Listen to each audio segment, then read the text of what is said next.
I am now introducing Insane Ian. Achievement unlocked! Greetings, Internet, and welcome to another episode of A Comedy Musician Reacts. My name is Insane Ian. I'm a comedy musician and comedy music fan, and on this show I react to comedy music from the perspective of a comedy musician. Because that's what I am, and that's what I do, and that's what this is, and that's why you're here, and that's why today I am reacting to TMNT versus Ghostbusters rap battle by Freshy Kanal, featuring Mix Williams, Peso Pete, Chase Beck, and more. If this is your first time joining us, yes, I am a comedy musician, and I react exclusively to comedy music because that is where my field of expertise is. What this means for you is that I'm going to pause the video. Kind of a lot, actually. This way I'm not talking over or laughing over the jokes and missing them. This way I can discuss how the lyrics and video work in tandem to help enhance the comedy. Sometimes I'm analyzing, sometimes I'm summarizing, sometimes I'm explaining the jokes, because that's always fun for people, and sometimes I'm just sitting back and laughing my damn head off. It's a crapshoot whatever you're gonna get, but I think it's a good time anyway. If you like that sort of thing, please like, share, comment, subscribe, do all the things to feed the algorithm to get more eyeballs onto these videos. And if you really want to help the channel out, consider supporting me on Patreon, where patrons get to see these videos early, get my music and comedy early, and all sorts of other cool perks like that. Anyway, all of that out of the way, let us dive into today's video. This is, me playing catch-up after being out for quite a while due to surgery. I'm feeling much better now, and trying to catch up on things before the Christmas holiday, and once everything up to Christmas Eve is done, then I'm off for the rest of the year. So, trying to get these out of the way for your enjoyment. And this was one that I really wanted to check out because I am a big fan of both properties. I'm a big TMNT fan. Obviously, I'm a big Ghostbusters fan. So I'm excited to see what this will entail. They both have 4 members in each group. So it's going to be obviously a split. You have your favorites from each franchise. I know I do. Let's dive into this.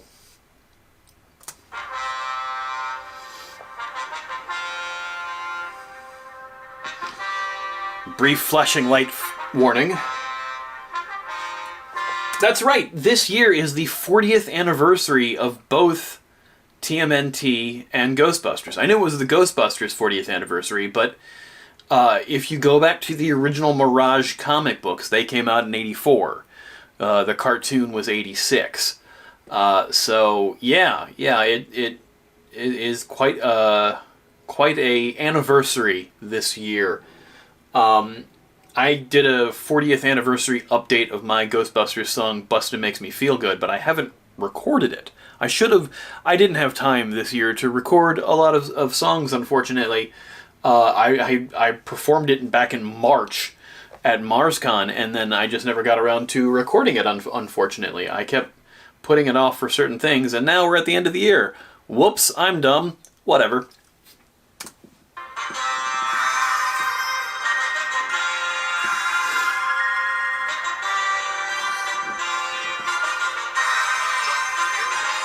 That pose is very similar to the first issue of the TMNT comic for Mirage. Back in the comic, at least on the covers, because the comics were black and white on the interior for a while, for the first couple of years actually. But on the exterior, on the covers, they all had red masks. It was just red across the board. It was only until the cartoon when they differentiated the mask colors for the turtles, so it was easier to tell them apart, not just by their weapons.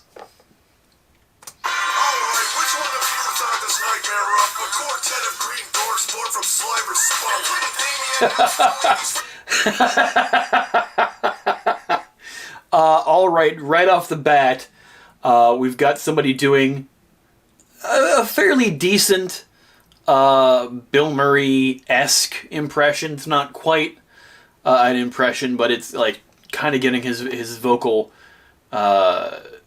inflections there. It sounds very similar to the person who played Venkman in the epic rap battles of history, Mythbusters versus Ghostbusters.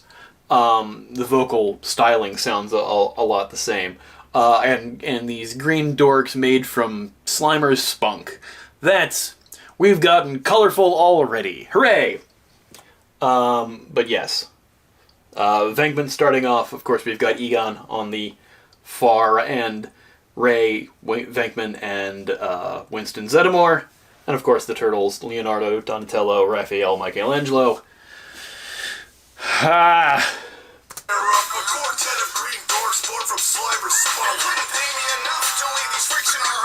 Just keep him at bay. Really, will look even worse. That's a great line. Keep them at bay, as in Michael Bay, because Michael Bay produced, thankfully he didn't direct, 2 live-action Teenage Mutant Ninja Turtles movies, and for whatever reason, the models of the Turtles in those live-action movies, number one, they're ginormously bulky. I mean, in the mocap, one of them is played by Alan Richton, who plays Reacher. So, you know, giant tank of a man. But they inexplicably had noses in the Michael Bay versions. They looked horrific. And just a bad representation of them. The newest movie, Mutant Mayhem, was fantastic. The animated movie, that was phenomenal. And they, actually sounded like teenagers as opposed to, voice actors or adults playing teenagers. These were actually done by younger voice actors, and the voices fit great. That's a phenomenal movie. Actually, also a banging soundtrack. So if you haven't seen it or checked it out, please do. It's pretty great. But yeah, Keep Them at Bay is the Michael Bay reference.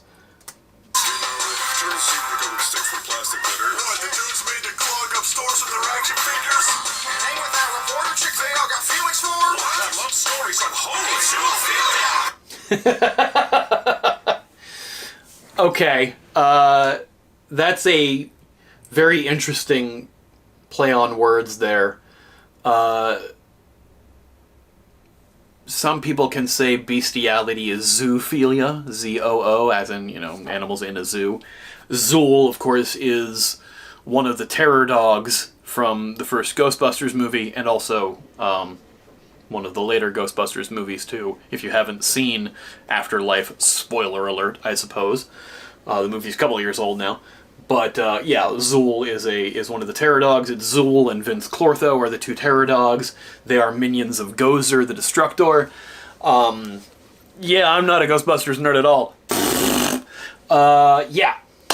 So, yeah, the turtles, who are turtles, but they're mutants, being attracted to a human woman, a little weird. They don't do that in every version of Turtles, but they do it in enough versions that it's weird.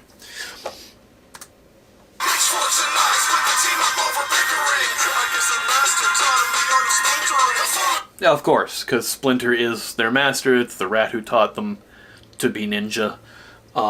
Different in every version of it. Either he was a human that was turned into a rat, or he was a rat that was raised by a human that became a giant rat because of the mutagen. Either he learned it himself by watching his master, or he just read, karate books that he found in the sewer. Every adaptation of it changes their origins just a little bit. A lot of different things play out that way. Let's rewind it a little bit here. Hang with that reporter chick. Reporter chick they all got feelings for? That love story's unholy. Pitchforks and knives with the team up over bickering. I guess the master taught him the art of splintering. The fall of your destructions, the 4 Ghostbusters. Let's make the picture for you, Leo. It's your last supper. Okay. Yes, the Ninja Turtles are all named after Renaissance painters. Leonardo da Vinci, Michelangelo, who painted the Sistine Chapel, etc., etc., etc., etc. Leonardo did, of course, The Last Supper. So paint a picture for you, Leo. Yes, of course. But we now have the form of your destructions coming from the Ghostbusters. Yes, in the first movie, the Ghostbusters had to choose the form of the Destructor. Choose and perish. And so, Venkman gets the idea, no, empty your heads. If you think of J. Edgar Hoover will appear and destroy us, so don't think of anything. Meanwhile, Why didn't J. Edgar Hoover suddenly appear and destroy them? Because he thought of J. Edgar Hoover for that example. Regardless, Ray was not able to empty his head. He was trying to think of something that could never possibly hurt them. The mascot of the Stay Puft Marshmallows, Stay Puft Marshmallow Man, which is hinted at earlier in the movie. You see Stay Puft Marshmallows earlier in the movie before the Marshmallow Man makes his big appearance in the movie. In the scene we see Dana Barrett in, where she's unloading the groceries and the eggs start cooking on her counter and popping out of the shells, there is a bag of Stay Puft Marshmallows right next to the carton of eggs. Also, on the building that is next to the Ghostbusters firehouse is a giant spray-painted billboard advertising Stay Puft Marshmallows with the Stay Puft Marshmallow Man. So it's not just Ray reminiscing about, we used to roast Stay Puft Marshmallows at Camp Wakanda when I was a kid.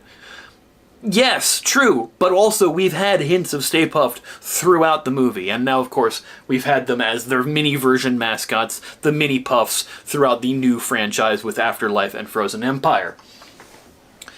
I warned you that I'm a Ghostbusters nerd. Instructions before Ghostbusters. Let's make the picture for you, Leo. It's your last supper. How fucking fucking dude, I'm actually in tears. Did we come too strapped? They got like janitor gear. The Ghostbusters outfits are basically flight suits, but yeah, you can easily confuse them for just workman gear for janitorial services, or just like a suit for working on your car. It's like the same kind of jumpsuit that Michael Myers wears in Halloween. He's in a car mechanic's jumpsuit. So, I can see that, yes, you consider them workmen, but they wear those outfits to show that they are working class people providing a service, just like you would call somebody to come out to be an exterminator for a pest. That's the idea behind their outfits. They're a lot more scaled back than the designs that Dan Aykroyd originally came up with a lot of riot gear armor for helmets and a lot more padding and stuff, but we love the flight suits. Push one switch in a creep in an air fried it. Our fights are like our pizza. We like to share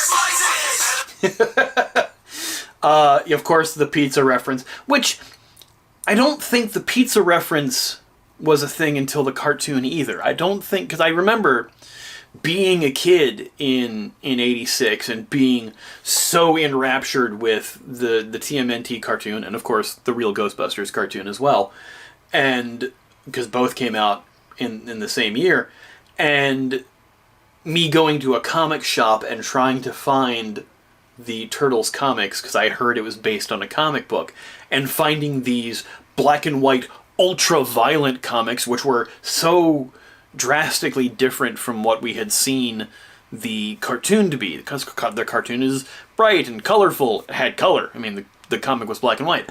And, they were more jokey and stuff. They're not nearly as jokey in those first issues from Mirage, and also very violent.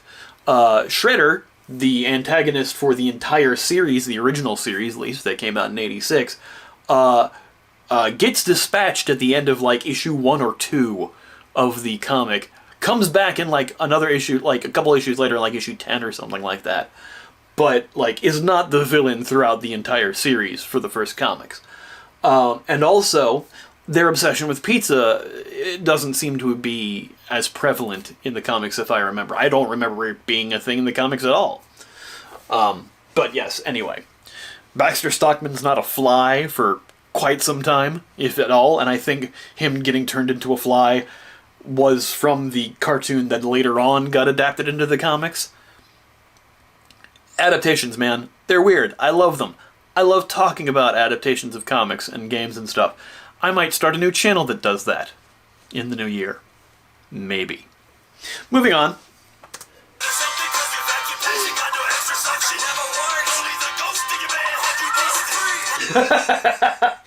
Yeah, okay. So yeah, the vacuum cleaner strapped to your back, that's A lot of people have always said that, or, you know, have made that reference, especially after Luigi's Mansion came out, and Luigi is wearing basically the poltergust, which is basically a vacuum cleaner that sucks up ghosts. And also, only the ghost in your bed had you bustin'. There is that dream sequence in the first movie. It's a PG movie, where Ray is in military garb, asleep on a bed, and a ghost floats above him, disappears. His pants get undone, and gets a ghostly Hummer. That sequence originally wasn't supposed to even be a dream sequence. There was a mission that Ray and Winston were going on at this old abandoned fort, and it's just the two of them, and they're walking around, and they're bored because they cannot find any trace of this ghost at all.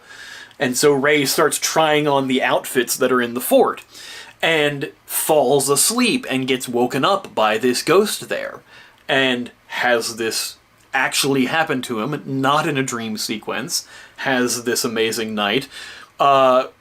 Winston hears him screaming, finds him, but, like, at this point, he's, you know, kind of normalish, and, like, doesn't tell him what happened. At the end of the movie, there was a sequence where he's visiting that fort again with roses and chocolates, like he's going to have another escapade. Yes, so that's what they're referencing here. Let's take it back a little bit.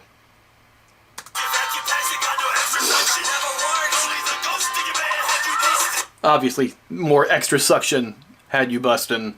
Obviously, the ghostly BJ is what they're talking about here.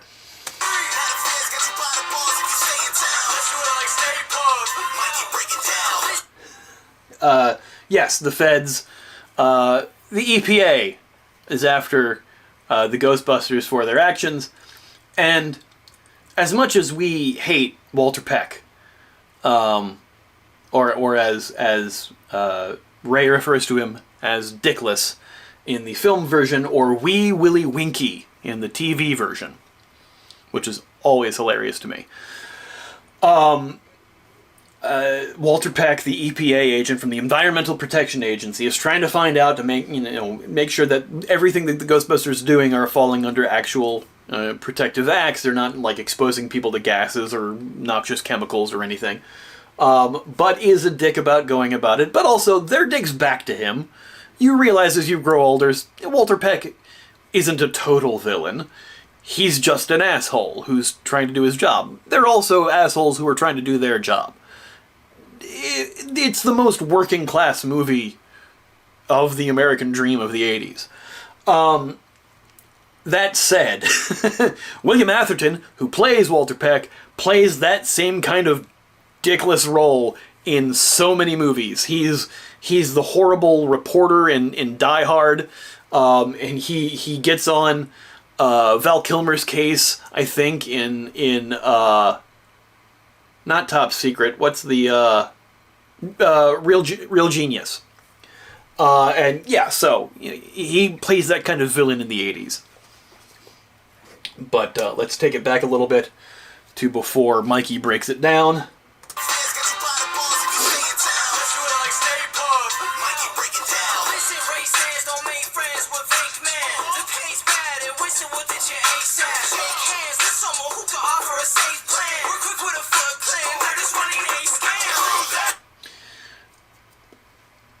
I don't know how I feel about that verse. I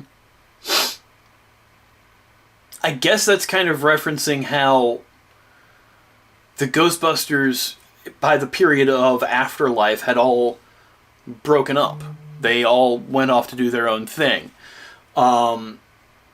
Winston, who was the extra hire in the first movie, it was originally set up by Ray Egon and Pete Venkman. Ray Stantz, Peter Venkman, Egon Spengler. R.I.P. Harold Ramis, who played Egon Spengler, my favorite character. Winston was another hire. They needed more help in busting ghosts. They had so many ghosts in the city to catch that they needed more hands, and Winston was the hire. Throughout the lore of the series now, Winston became a businessman. Even in the original ending of the first movie, in the script, Winston was the one who was going to start the next franchise of Ghostbusters in another city. And he was the one who was going to be training the next people. And they kind of gave him that role in the newer series of movies. But, you know, in that newer series of movies, Winston became a businessman, owns the corporation of Ghostbusters, and has been financing, keeping the firehouse opening, paying Ray's rent at his occult bookshop, even though, because Ray doesn't really do much sales. Occult bookstores are very niche, and, you know, it's kind of hard to keep business afloat. Pete left to do whatever it is Pete was doing. We don't get too much in depth into Venkman's backstory because Bill kind of has been distancing himself from things, although still making cameos, after the fact. That was the reason Ghostbusters 3 got held up for so long, is because he didn't want to do it because the script had changed so much on Ghostbusters 2 between what they were planning on doing and what they ended up doing. Because the cartoon was so popular, a lot of the scariness had been toned down. Again, tangent running because I love Ghostbusters. Let's take it back a little bit here. Friends with Venkman, the pace bad and wishing with the change. Shake hands with someone who can offer a safe plan. We're quick with a foot clan, we're just running a scam. Prove that, your shoes whack, prove whack, suits whack. Just make like your hairlines and move back. Just make like your hairlines and move back. I mean, Bill Murray had a widow's peak in the 80s. And the man's not bald, but the hair is trying to escape his head. Ray's still got a good head of hair. Dan Aykroyd still got a good head of hair. He plays Ray. And Ernie Hudson, man, ages like a fine wine. Dude's in his mid-70s and looks amazing. Also, jacked as shit, too. Winston keeps it going. But, yeah. I love the on-screen on God for that line. That's really good. All right.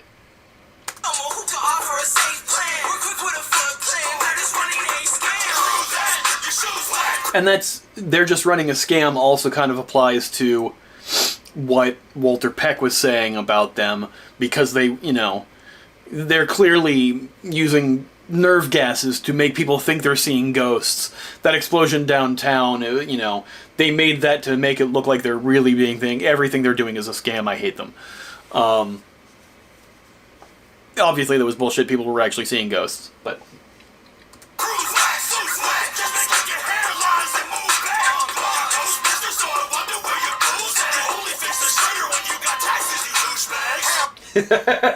Yeah, what kind of taxes are you paying on all the equipment and the fees that you charge for the dispatch and removal of the ghosts and everything? The only shredder you're facing is when you're shredding paper. There was one line, your Ghostbuster, so I wonder where your boo's at. Meaning your girlfriends. The only one we really see dating anybody is Venkman, because Venkman is kind of our lead in the movie, and dates Dana Barrett through Ghostbusters 1 and 2. 2, they're broken up, but they get back together in. But then we find out in Afterlife that Egon had a secret family. He not only had a wife who we never see or really heard about, but they had a daughter who is now grown up with kids of her own by the time of Afterlife comes out. So Egon is a grandfather in that movie.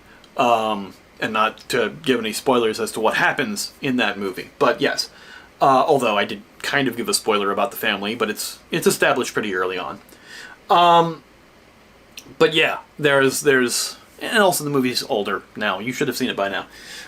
So not really a lot of relationship things, but also you're turtles and you're all after April.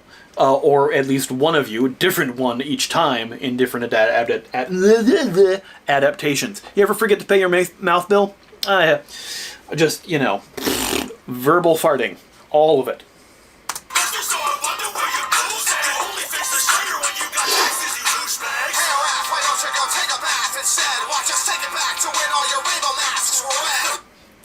referencing the comics as I did before.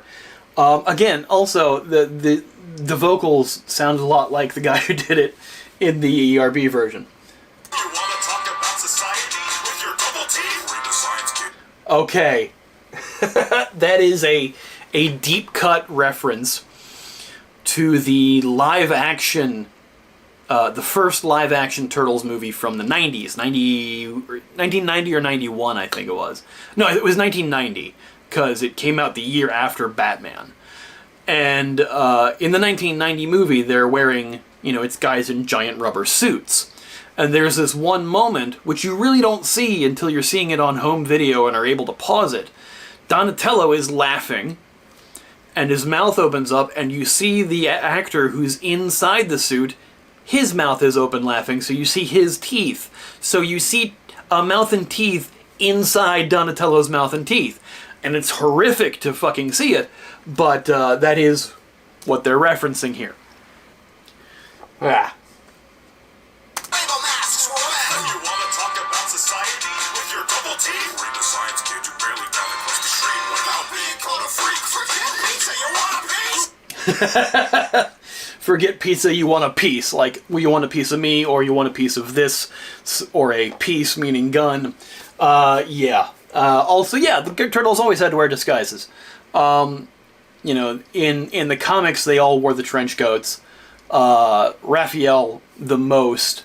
Raphael had a one-shot even, where it was mostly him in the trench coat going out in the city and kind of meeting Casey Jones. The first movie, the first live-action movie, is a really, really good adaptation of the comic. It takes pieces from a couple different issues, but it follows like one of the main lines from the first couple issues of the stories of the comic. So it's actually a very accurate adaptation, and I really dig it. But yeah, like in the cartoon, I think they focus mostly on Raph having the outfit, but I think in the comics, at least later, they all wore trench coats and hats to kind of go out and not be like giant fucking turtles outside. What the hell?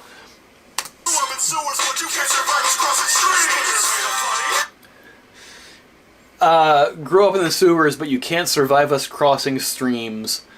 That's a pee joke. Cross the streams. That is a urine joke, and also the stream of the fluids that are in the sewer, because it's a stream like a river, but also the stream of pee. I made a similar joke in my Ghostbusters song too, so. And Splinter made a funny. That's what he says at the end of the first Turtles movie. I made a funny, because he was being super serious, and everybody and all the other turtles were joking. So, yes.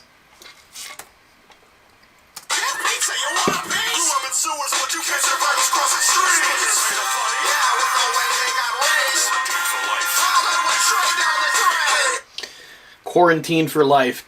Childhood went straight down the drain. Yes, they are teenagers by the time we meet them, so they've been raised in the sewers, not ever experiencing anything outside. You see a little bit more of them dealing with that in the new Mutant Mayhem movie, because they sneak out at night and, like, witness what other human teenagers are experiencing, like sports games or movies or whatever, playing in the neighborhood, and they're like, we wish we could have that, because we don't have normal lives. We are raised in the sewer, we are giant, talking, anthropomorphic turtles, we've been mutated into being these creatures. We are more sentient than your average turtle, and, we can't have that kind of normal life, because we're not, the usual societal picture of what normal is. And yes, so that's they're playing on that theme.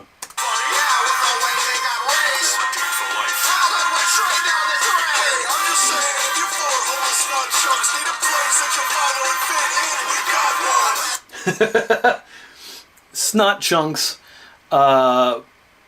probably is a reference to the ectoplasm in Ghostbusters, in the very first scene when they're going to the library, and in the card catalog section, Egon asks Venkman to get a sample of the ectoplasm, and he replies, "Somebody blows their nose and you want to keep it?" So snot chunks. And of course, they keep the ghosts in the ghost trap. So taking notes about fitting in with the service from the pervert getting posted by each client that he flirts with. So yeah, it went to the panels in black and white with the red masks. Yeah, so a lot of people rightly point out that Venkman is kind of lecherous in the first movie. He's like unashamedly hitting on Dana Barrett in that movie. And they do end up in a relationship, but that's weird. Regardless. And they especially point out the fact that when he shows up to an actual date with her, and she's been possessed by Zool, that he finally gets her to calm down after injecting her with 100 cc's of Thorazine. Why would you have that on you? I know that you're a doctor, but you have degrees in parapsychology and psychology. You're not... I don't think that means you can prescribe Thorazine, which is a medication usually used for, I want to say antipsychotics, but that's probably wrong. I can't remember now. But regardless, 100 cc's was very strong. So why would you have that with you on a date? That seems wrong. And also his attitude toward her in the very first meeting when he's checking out her place for any spiritual activity is unprofessional at the least. So, yeah.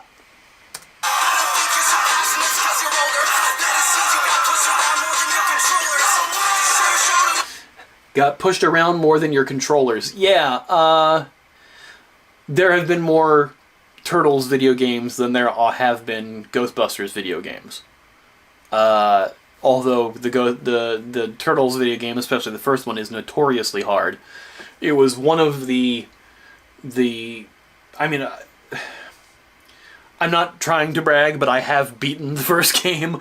When I was a kid, I was so much better on NES than I am now. I could not beat it again now if I tried. Although, I have the Cowabunga collection and I have a rewind feature in there, so maybe it might be a little easier to beat. But I remember it took me years to get to the point of beating that game. No, the underwater level wasn't the trouble. It was keeping enough turtles alive to get to the last level. You needed to keep Donatello alive for the Terrordrome. Because if you didn't have the long reach of his bow staff, you could not beat the Terrordrome at the end level. So yes, swimming through the electric vines in the underwater level is a pain in the ass.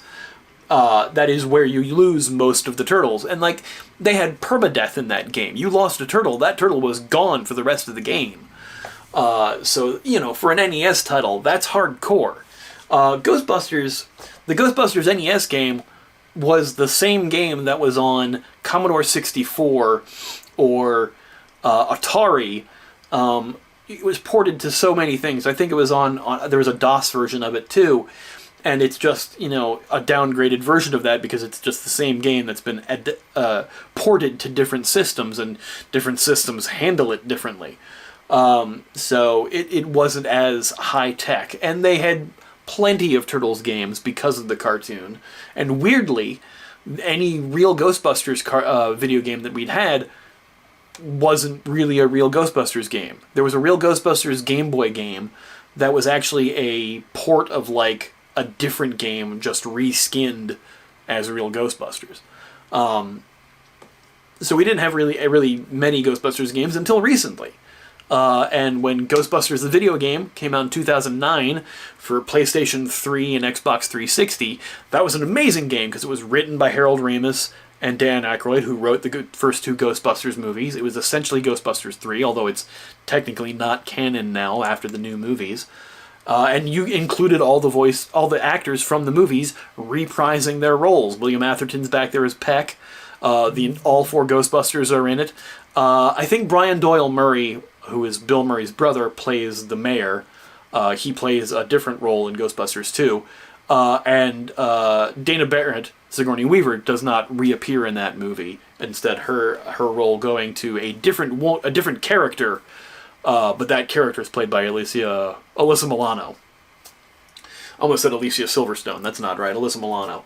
But that game is great. And then Spirits Unleashed came out recently, and that game is phenomenal.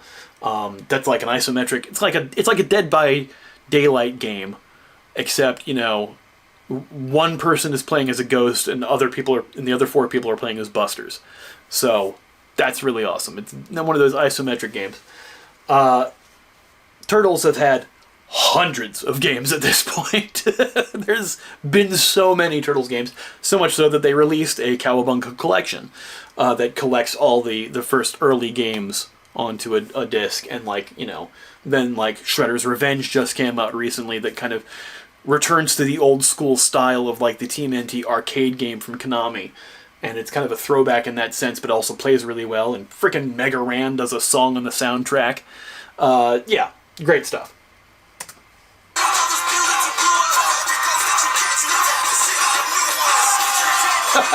Causing more damage to the city than they are with saving it, which can be said of a lot of superheroes too. Oh, my light went out. Hooray! That'll be fun for the rest of the end of this video. Alright.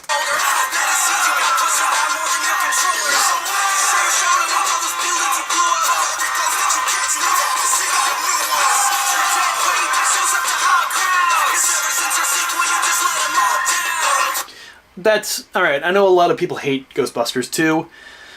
But when I was a kid, when I was 9 years old, 10 years old, when that movie came out, I freaking loved that movie. I showed up to a sneak preview of Ghostbusters 2 in a Ghostbusters costume, wearing the real Ghostbusters toy proton pack from Kenner, the blue one, from the cartoon. I loved that movie. I was so happy to go to the sneak preview. A friend of mine, family friend, took me to see that. And I know a lot of people say it just kind of retreads the first movie, but I didn't care. Ghostbusters 2 is great, and I will fight anybody who says otherwise. And also, I love Ghostbusters Afterlife. Frozen Empire is really good. I actually don't even mind the reboot. I'm one of the outliers on that one. I know a lot of people don't like the reboot, but I don't mind it. For me, more Ghostbusters is a good thing. And don't start me on and they're about to talk about the reboot, because of the 2016 thing here. But don't talk to me about your sequels not being any good. Secret of the Ooze was way toned down from the first movie. Michelangelo didn't even use his nunchucks. He used a yo-yo and various other things other than his nunchucks. Because for that point, I think by that point, nunchucks were outlawed in America or something like that. It's something weird. And also, it's got a Vanilla Ice song at the end, which, admittedly is fun, but at the same time, not a great movie. And Turtles 3, I love Turtles in Time, but it's not a good movie. Again, I still love both of these franchises and the movies they've done, but I also know that some of their movies aren't great. I like the Ghostbusters stuff more than the TMNT stuff. I think I might be a little biased on that, but at the same time, I still love both franchises. But we're about to talk about the reboot here. We're swapping out our older boomer characters for whatever they're going to say here.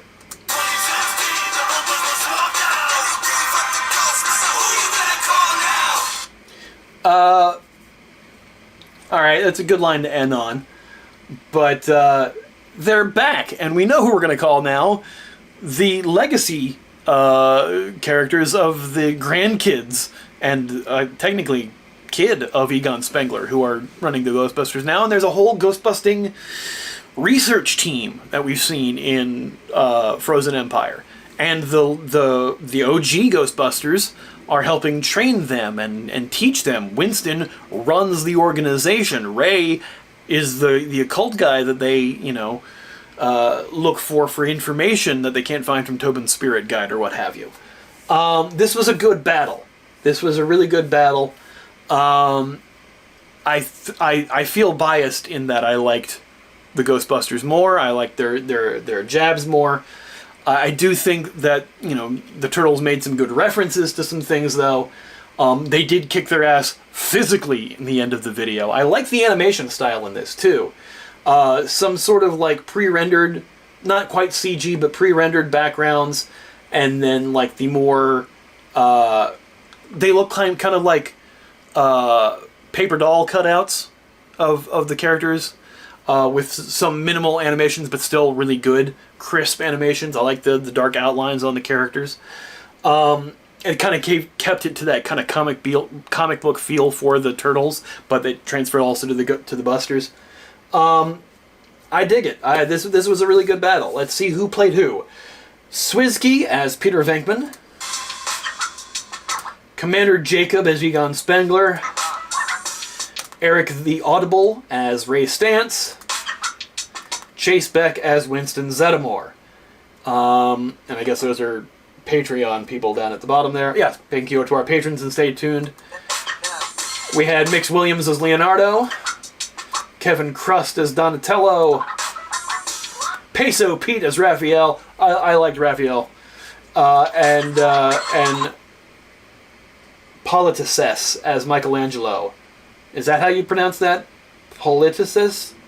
I'm sorry if I'm mispronouncing that. But yeah. Written by Freshy, Snakebite, Adam, DRB, and Mortal. This was a really, really cool battle. Again, I like the style that they did for this video. I will say, break it down for Mike, and Mike's verse breaking it down. Nothing against the performer, but the verse itself wasn't that great. And that was kind of the weakest part of the battle for me. But beyond that, I think bar for bar, they battled each other pretty well. But because that verse was so low, I think that's why I kind of gave it to the Busters on that one. But yeah, that was really, really good. Oh, and Schwabity did the beat. That's awesome. And Cyan Coat did the video. Bravo to Cyan Coat on the video. That was excellent work. Bravo to all the performers, of course to Freshy for producing this and writing it, along with the other people that he wrote it with. This was great. If you want to check this video out, show it some love. Link is in the description box below, of course, so you can see this without me yapping all over it. If you did like this video, please like, share, comment, subscribe, do all the things to feed the algorithm to get more eyeballs onto these videos. And of course, if you want to help out the channel like these folks over here do, consider supporting me on Patreon, where patrons get to see these videos early, get my own music and comedy early, get exclusive reactions, and all sorts of other cool things. Anyway, that's all for today. We'll see you tomorrow. Thanks, everybody. Bye. Won't listen to pancake chatter, they're like waffles, but they're flatter. And they both use the same batter, but to me that doesn't matter. Waffle carbs give staying power, unlike last night I'll last for hours. Eggs and milk, sugar, flour, builds a tasty Eiffel Tower. Add the syrup, melt the butter, stickiness makes my heart flutter. Get your mind out of the gutter. Oh wait, you've started? I gotta catch up. One waffle down.